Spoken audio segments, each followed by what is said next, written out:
University of Chicago, here at our Water Tower campus.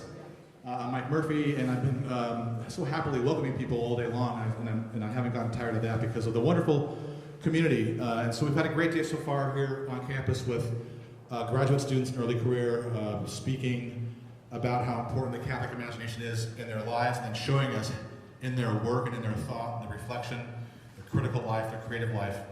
And so we're going to carry on tonight with a formal welcome to the conference. And so, again, welcome.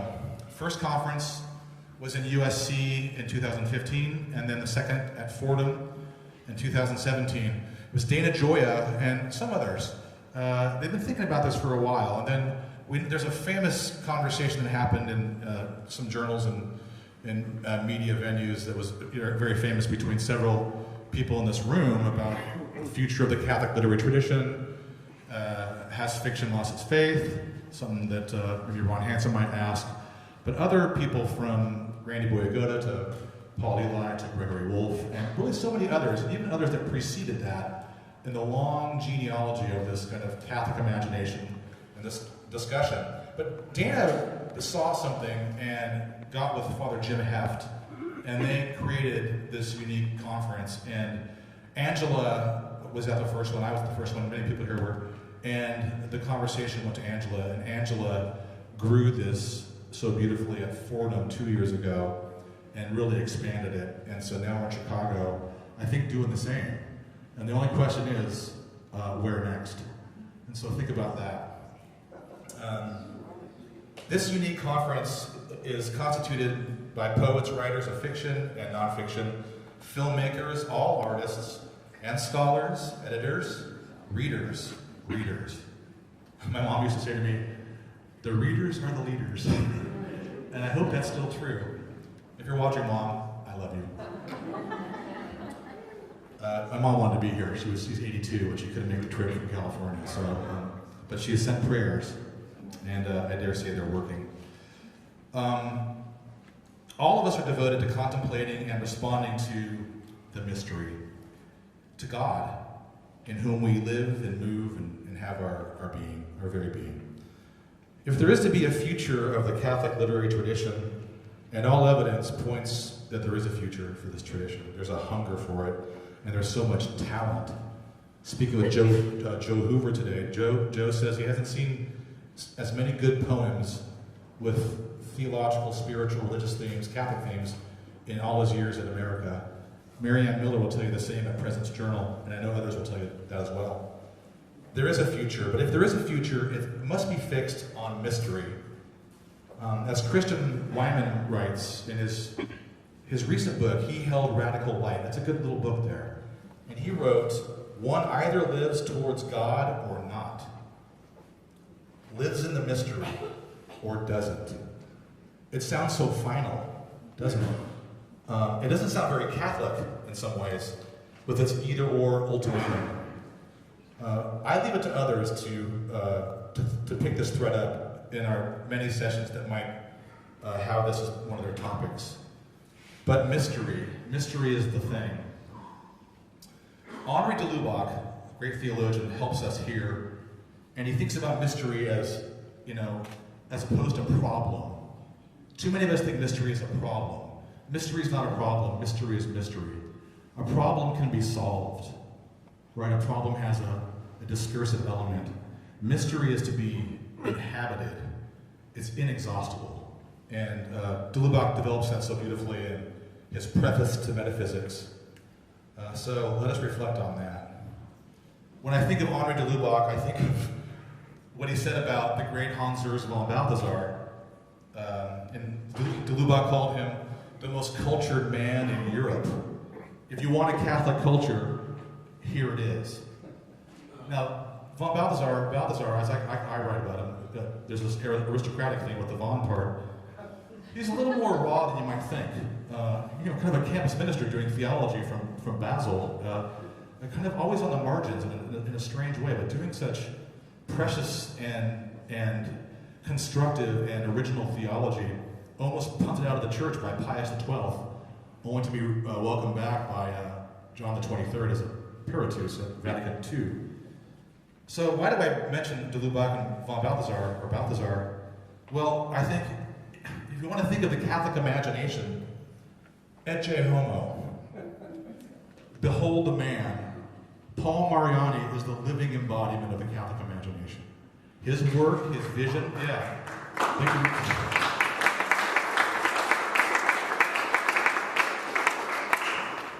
I had this written down, but Ron Hansen said the same thing across the street not more than a half an hour ago. It's great. So, if you want a Catholic imagination, you want to see what it is, read Paul Mariani, almost in any register. His criticism, his biographies, his poetry. I read, I'll just say last week, your article on Lassallean education. And you're speaking about Brother Luke Psalm, your teacher. And you wanted what Luke had, right? And what did he have? Well, he had the Catholic imagination. He had a way of proceeding. And I didn't tell you this, but I taught with Luke's younger sister, Honey O'Leary, and he's beloved. Luke Psalm is a legend, to so many people in this room. So a blessed memory, we honor Luke again. Okay, that's enough from me. I just want to let you know we have our most recent, our inaugural winner of the Flannery O'Connor Lifetime Achievement Award is Paul Mariani. And Paul Mariani is an award-winning poet, biographer, and critic. Mariani is the author of 18 books, including 7 volumes of poetry and biographies of Robert Lowell, John Berryman, Hart Crane, Gerard Manley Hopkins, and William Carlos Williams. His honors include fellowships from the Guggenheim Foundation, the National Endowment for the Arts, and the National Endowment for the Humanities. He currently holds a chair in English at Boston College and lives in Western Massachusetts with his wife, Eileen. So, all that's left to do is for us to show a proper welcome to our 2019 Lifetime Achievement Award winner, Paul Mariani.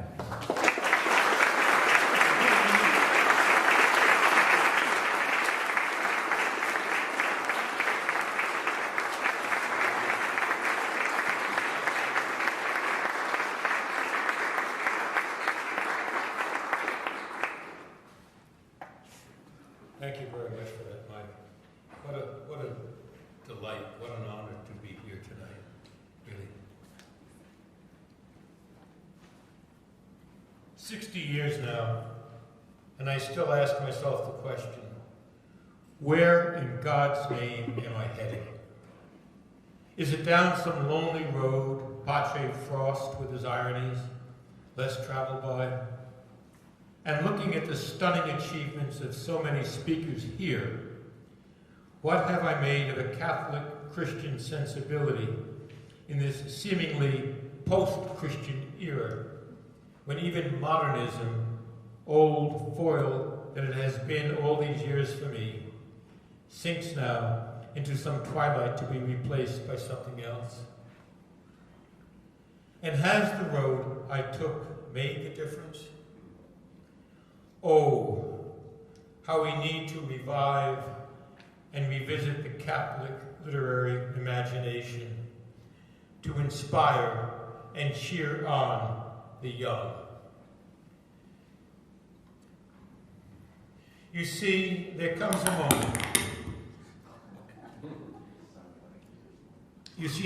moment when the one you've been following down that dusty road turns around to rest for a moment, and his eyes meet yours.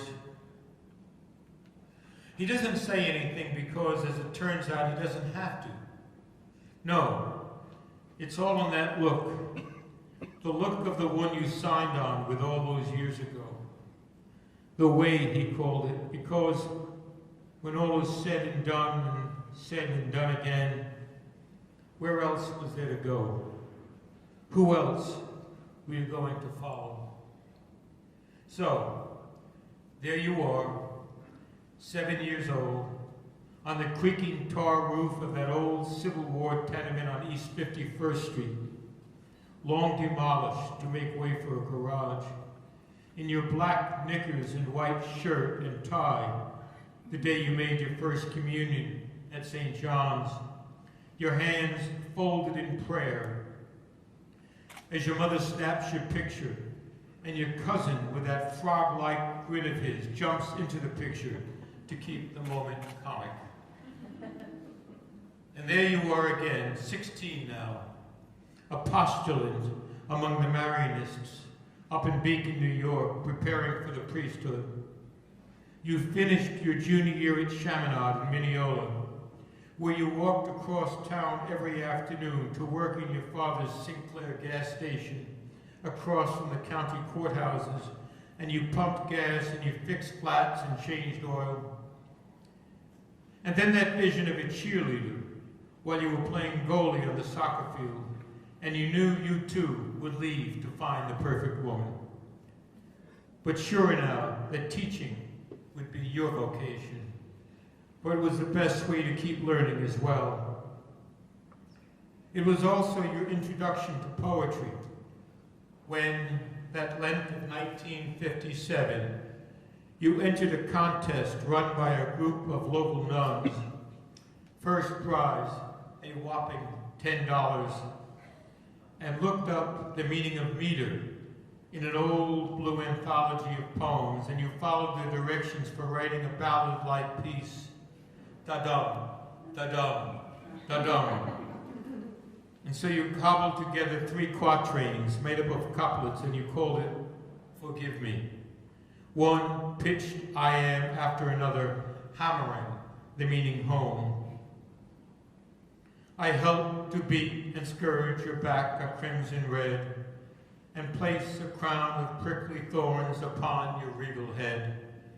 Your sacred name and character I mock and ridicule. O Lord, each time I flee your love, I prove myself a fool. I don't know if any of the other postulants entered the contest, but I won those 10 singles. And I bought a spiffy rosary for my mother and a pair of brown shoelaces with the change left over. And thus began my illustrious career as a poet, and eventually a biographer of poets. Still, all of that was 20 years off. First, there were 4 years at Manhattan College in the Bronx, where I switched to English at the last moment, despite my father's insistence that I major in something that would earn me some money.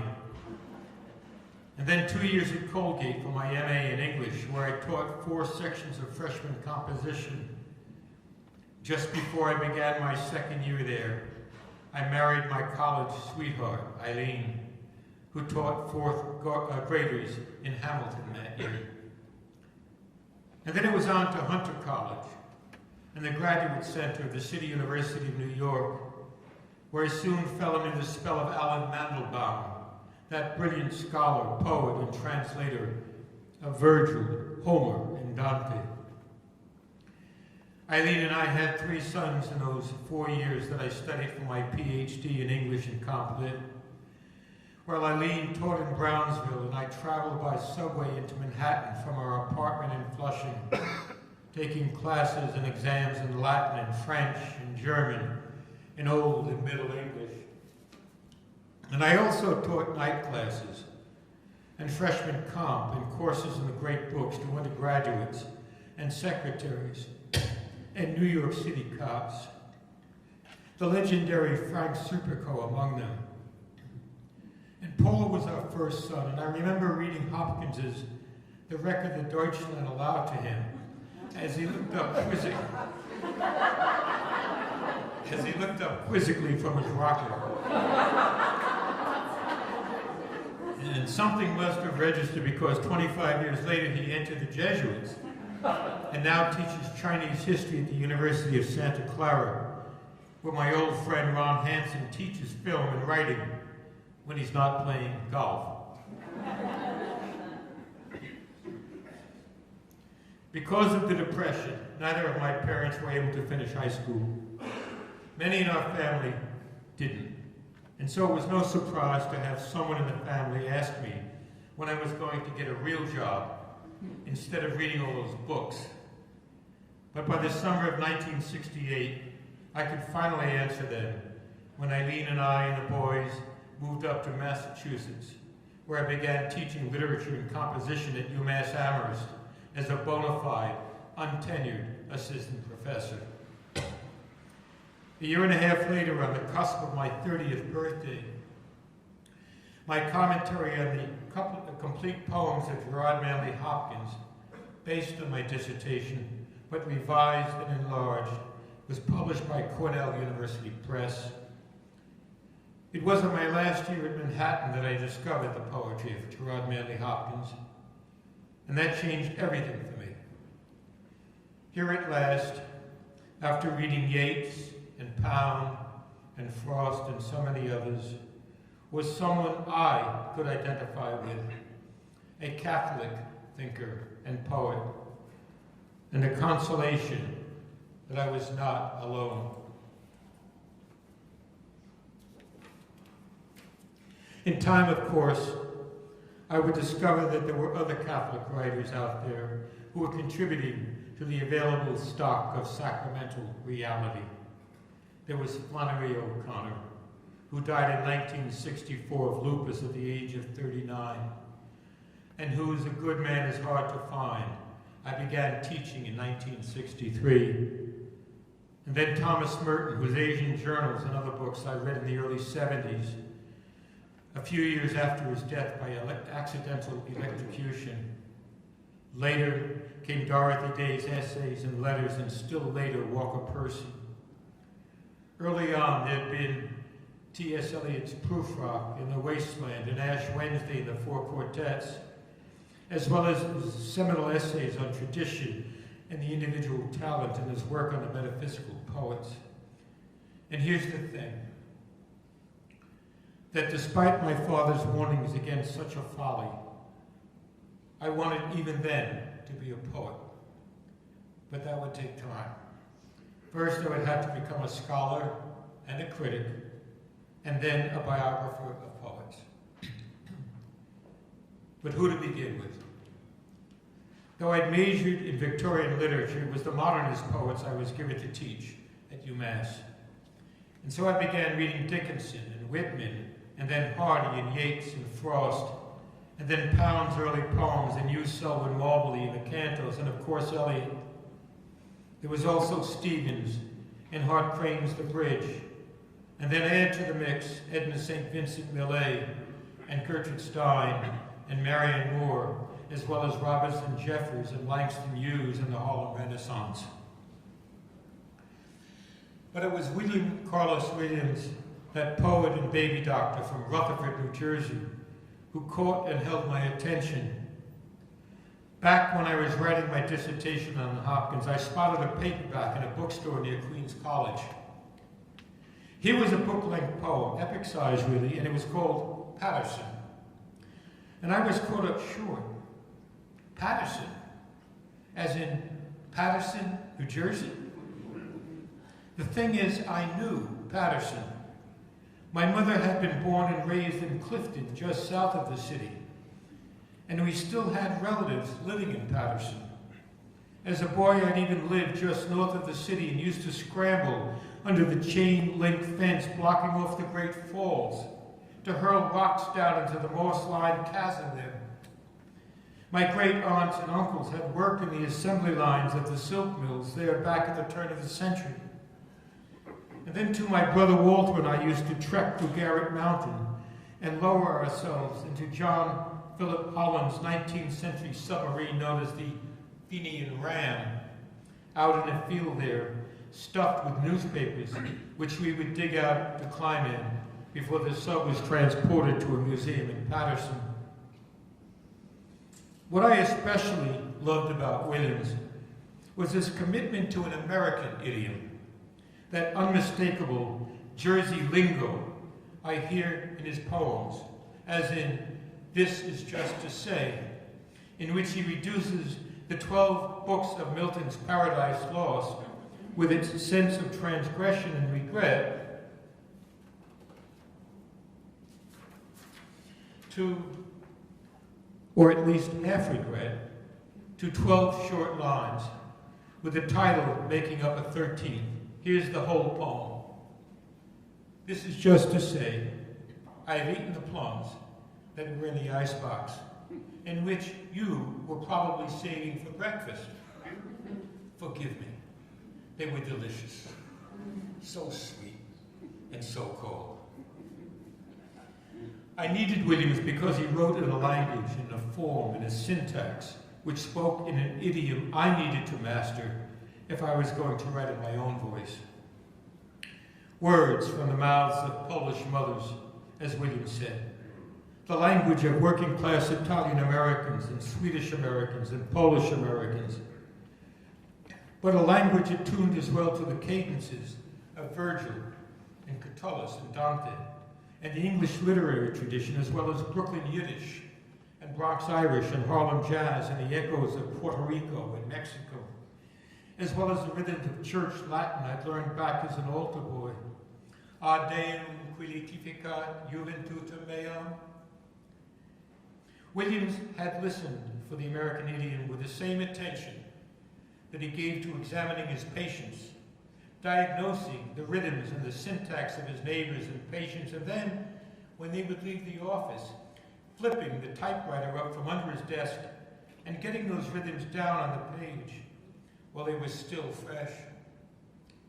You wear that sweater that way, you're gonna bust them buttons. Or this. Hi, open a dozen. Make it 2 dozen. Easy, girl. You want to blow a fuse? Or this. The past above, the future below, and the present pouring down. The roar of the present. A speech is of necessity my sole concern. Yes, his one concern. Or did he mean his soul's, S-O-U-L, concern? What the soul hungers after, if it is ever to be satisfied. The incessant, never-ending river of language, like the river crashing over the great falls at Patterson, cascading into the invisible, beyond and above the falls of which it is the visible part.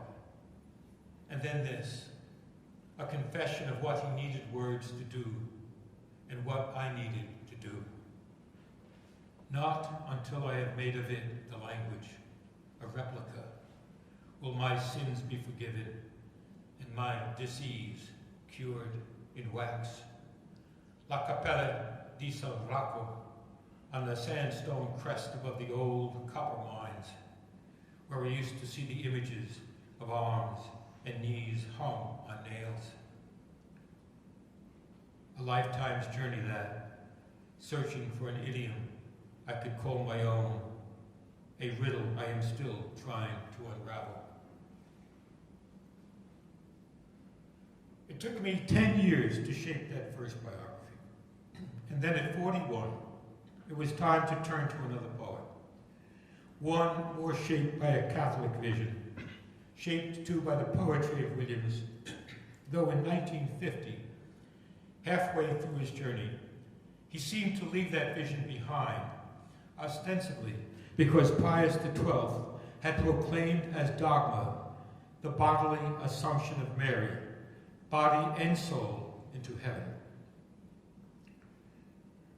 For the Boston-bred Robert Lowell, that proclamation struck him as too much in the line of Caesar and Mussolini. The lights of science couldn't hold a candle to Mary risen, he wrote in Beyond the Elves. Mary, at one miraculous stroke, angel-winged, gorgeous as a jungle bird. Minerva morphed into Mary. But Lowell needed a world view closer to Homer and Paris, a world where Etruscan and Trojan, those killer kings, contended with each other as in the Aeneid. That was a world he could understand. History, seen through the lens of Thucydides and Pliny and Livy and Edward Gibbon. But it was Lowell, the Catholic CO, who had captivated me and whose Quaker graveyard in Nantucket I read and reread. Thinking he was still a Catholic poet, I wanted to find Lowell. So in late October of '64, while I was teaching at Hunter, I heard that Lowell was introducing Randall Jarrell at the Guggenheim. But by the time I got there, Lowell was sitting glassy-eyed over to one side, speaking to no one.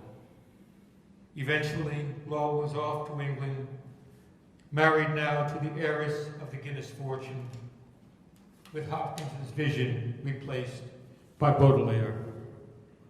And yet, in Home, written while he was undergoing treatment in London for a mental breakdown, Lowell, now 58, and a year before his death, wrote these poignant lines. The immovable chairs have swallowed up the patience and speak with the eloquence of emptiness. I cannot sit or stand 2 minutes, yet walk imagining a dialogue between the devil and myself, not knowing which is which, or worse, saying, as one would instinctively say, Hail Mary, I wish I could die. The Queen of Heaven, I miss her. We were divorced. She never doubted the divided, stricken soul could call her Maria and rob the devil with a word.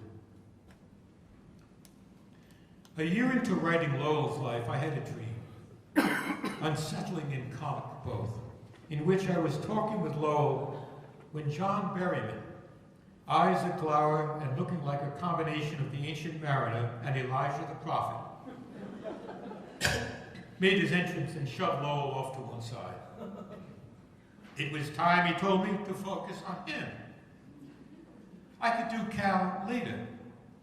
And so it was that it was off to New York and Princeton and Tampa and Minneapolis to research Berryman's archives and talk, as I had with Williams, with those who had known Berryman, among them his students, his doctor and friend, Boyd Thomas, and especially Berryman's wife, Kate, who still lived in the same house where Berryman had lived with their 2 daughters.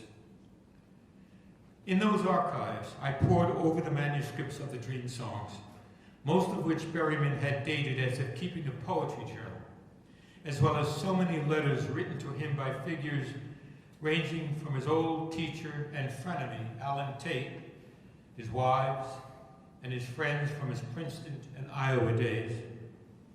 Then add Ralph Ellison, and Lowell, and Jarrell, and Adrian Rich, and Saul Bellow, and a bevy of girlfriends into the mix. The Dream Songs, of course, keep circling around to Berryman's father, John Allen Smith, who Berryman thought had killed himself on the cement steps outside his parents' Clearwater, Florida apartment. But he was probably shot by his mother, or Jack Berryman, the man his mother would soon marry, forcing her sons to take the usurper Berryman's name and erasing the Smith name they had been born with.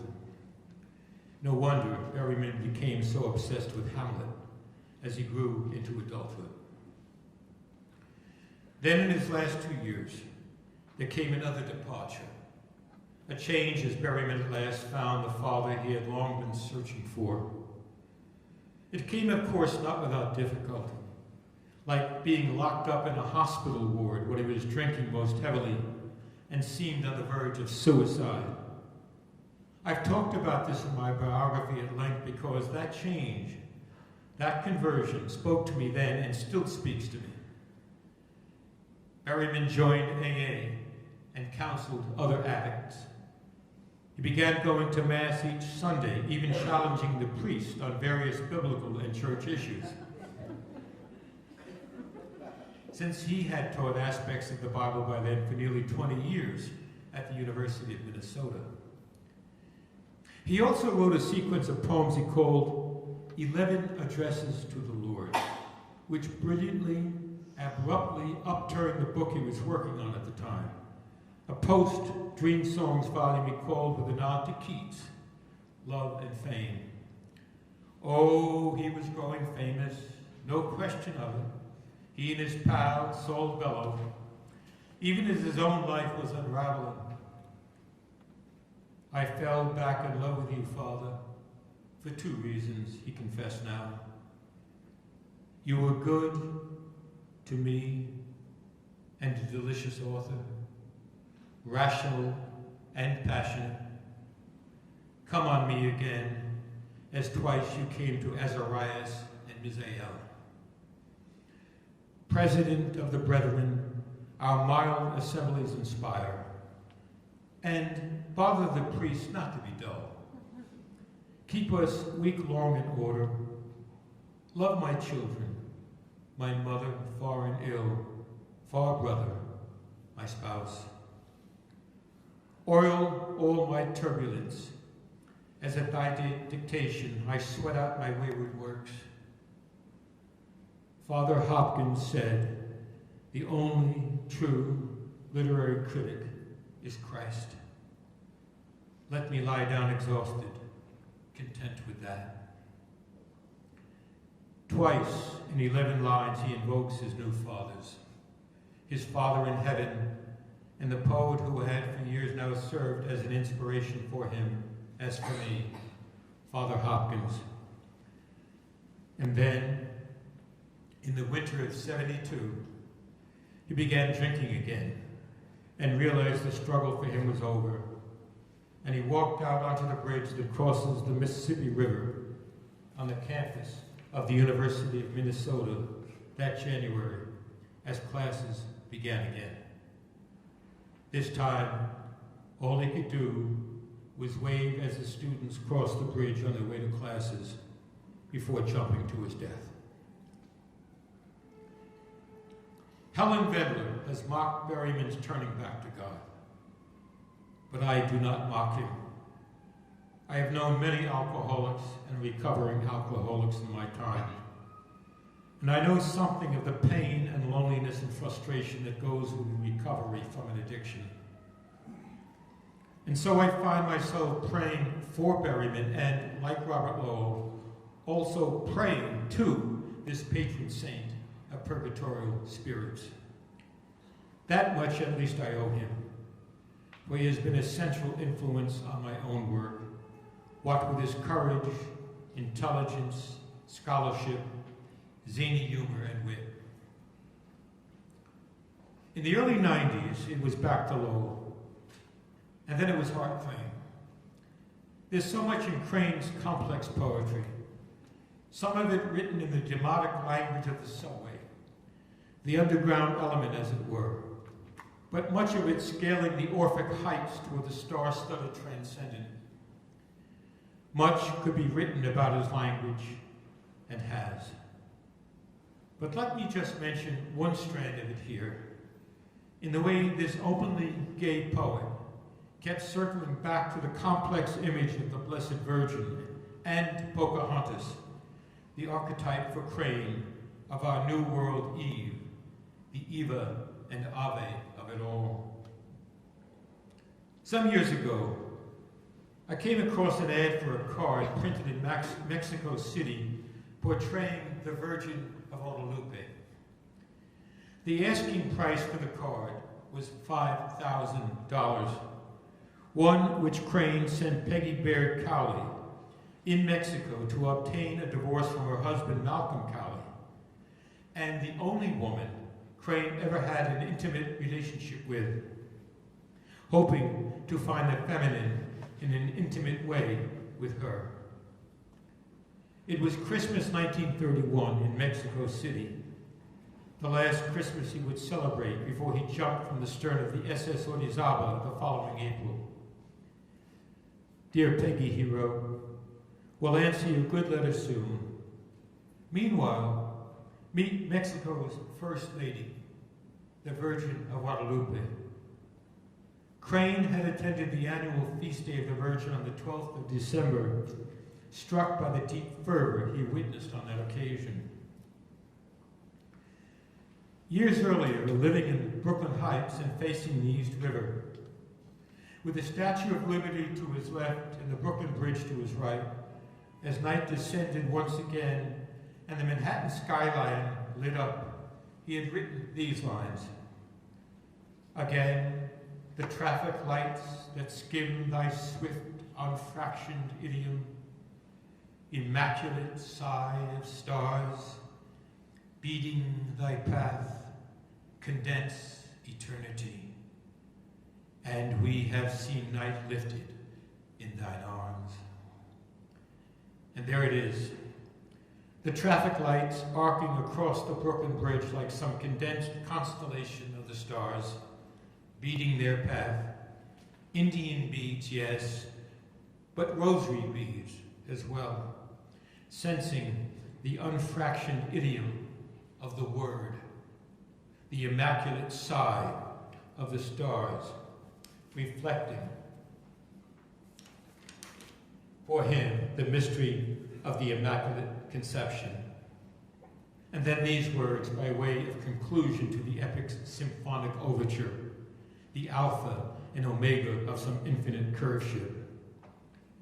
Oh, sleepless as the river under thee, vaulting the sea, the prairie's dreaming sod, unto us lowliest sometimes sweep, descend, and of the curveship lend a myth to God. The pathos of this son of Walt Whitman and other dreaming sod who had crossed the river that is east so many times by ferry, singing the great American dream. That curveship begun with Columbus sailing westward on the Santa Maria toward the promise of the New World, and our subsequent expulsion from it, from subway to the great American railway crossing the continent to travel by air and beyond to the stars, the very stars in Crane's mystical poetic vision. And then it was on to Hopkins, the poet I've circled back to again and again, as did Auden and Dylan Thomas and Flannery O'Connor and Thomas Merton and Berryman and Elizabeth Bishop and Lowell and so many others. So much to choose from there, whether it be God's grandeur or pied beauty, or the lightning flash of the windhover, the sheer magnificence of Christ reflected in the world around us. And here's the poem. I caught this morning's minion, the poet begins. Kingdom of daylight's dauphin, dappled dawn, drawn, falcon in his riding with the rolling level underneath him, steady air. And striding high there, how he rung upon the rein of a wimpling wing in his ecstasy. Then off, forth on swing, as a skate's heel sweeps smooth on a bow bend. The hurl and gliding rebuffed the big wind. My heart in hiding stirred for a bird, the achiever, the mastery of the thing. Brute beauty and valor enact, O air, pride, plume, here buckle, and the fire that breaks from thee then, a billion times told lovelier, more dangerous, so much chevalier. No wonder of it, sheer plod makes plow down Scythian shine, and blue bleak embers are my dear, fall, gold themselves, and gash gold forbidden. And then there's the dark night of the soul in those poems Hopkins wrote just 8 years later in Dublin, when God seemed to have abandoned him. One thing, though, he would not do, and that was despair, some of whom had taken their own lives. Not, he wrote, I'll not carry in comfort despair, not feast on thee, not untwist, slack they may be, these last strands of man in me, or most weary cry, I can no more. I can something, hope, wish day come, not choose not to be. But O thou terrible, why wouldst thou rude on me thy ring world right foot rock? Lay a lion limb against me, scan with darksome devouring eyes my bruised bones, and fan, O in turns of tempest me heap there, me frantic to avoid thee and flee. Why? That my chaff might fly, my grain lie sheer and clear. Nay, in all that toil, that coil, since seems I kiss the rod, hand rather, my heart low, lacked strength, stole joy, would laugh, cheer. Cheer whom though? The hero whose heaven handling flung me, foot trod me, or me that fought him? Oh, which one?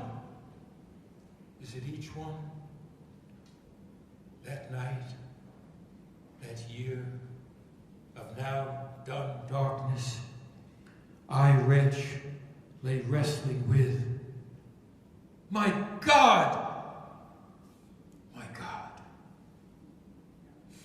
And finally, it was on to that mystery man, Wallace Stevens. Stevens, the Omega to Williams' Alpha. Ulysses finally navigating his craft into the waters of a vision in sync with the Catholic imagination.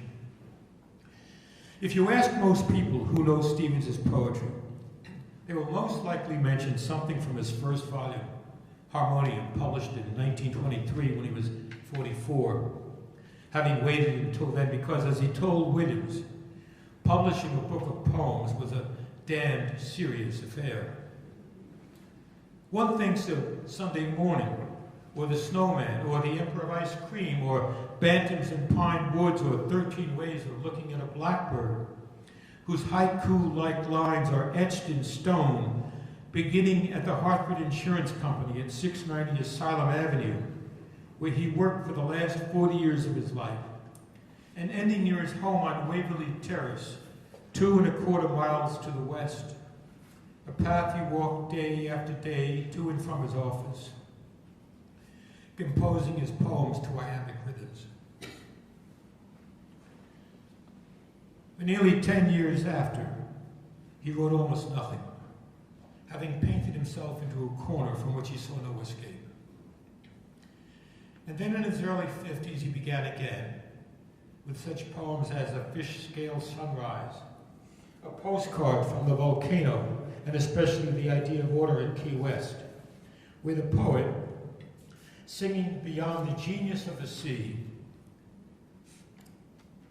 reminds us that the sky itself becomes acutest at its vanishing. For it is the poet, the singer, who measures and acutest measures each passing hour's solitude. The woman, think too of the woman in Sunday Morning, who is the single artificer of the world in which she sang. And when she sang, the sea, whatever self it had, became the self that was her song, for she was the maker. Then we, as we beheld her striding there alone, knew that there never was a world for her except the one she sang and singing made. These are extraordinary poems, but the world they evoke was not enough for Stevens. He tried writing political poems, imagining the angry mobs outside his window during the Depression, or people living in shacks just down the road from his comfortable home in The Man in the Dump. By then, with the period of high modernism behind him now, he had become preoccupied with how the poet should speak more directly to his readers. What should he say and how should he say it, this Harvard-educated poet playing Mozart on the piano with the disenfranchised surrounding his home? If they throw stones upon the roof while you practice arpeggios, it is because they carry down the stairs a body in rags. Be seated at the piano. The snow is falling. Strike the piercing chord. Be thou the voice, not you. Be thou the voice of angry fear, the voice of this besieging pain. Stevens went on to reevaluate his stances on everything from politics to race relations, but especially what he called the abstract, the philosophical questions. In this, he followed his mentor at Harvard, George Santayana, who had long ago left the United States for Oxford and Rome. In October of 1941, unable to leave Italy because of the war, the aging Santayana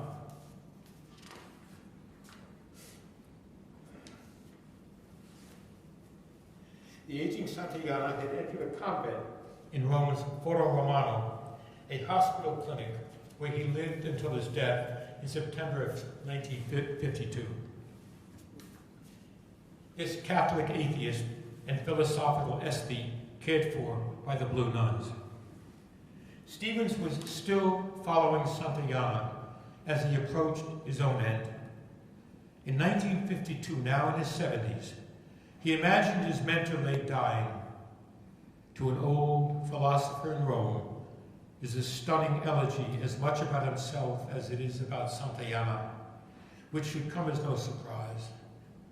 And if Santayana had moved on from his earlier humanistic phase to his later ontological phase, so had Stevens. Here is how the poem ends, as only Stevens could sing, in a language any Catholic poet would be proud to emulate. It is a kind of total grandeur at the end, with every visible thing enlarged, and yet no more than a bed, a chair, and moving nuns, the immensest theater and pillared porch, the book and candle in your ambered room. Total grandeur of a total edifice, chosen by an inquisitor of structures for himself. He stops upon this threshold as if the design of all his words take form and frame from thinking and is realized. An inquisitor of structures seeking some final structure to inhabit. Yes, I'll go with that. Now, before I wander off into the shadows somewhere, let me share some lines with you to give you a sense of where I myself have come around to. It's a poem that addresses what happened in that room on the evening of that first Easter, a prototype for all those Easters to follow. Do we understand what happened then? The few of us in that shuttered room, lamps dimmed, afraid of what would happen when they found us. The women back this morning to tell Peter what they'd seen. Then these two back from Emmaus. And now here he was, here in the room with us. Strange meeting this, the holes there in his hands and feet and heart. And who could have guessed a car like this could touch, could so touch us, but that was what we felt. The deep relief you feel when the one you searched for in a crowd appears, and your unbelieving eyes dissolve in tears. For this is what love looks like, and is, and what it does. Peace was what he said. As a peace like no other pierced the gloom and descended on the room. And with that thought I leave you. Peace. The peace that comes with following, however stumblingly, in his footsteps, one foot following the other. Thank you.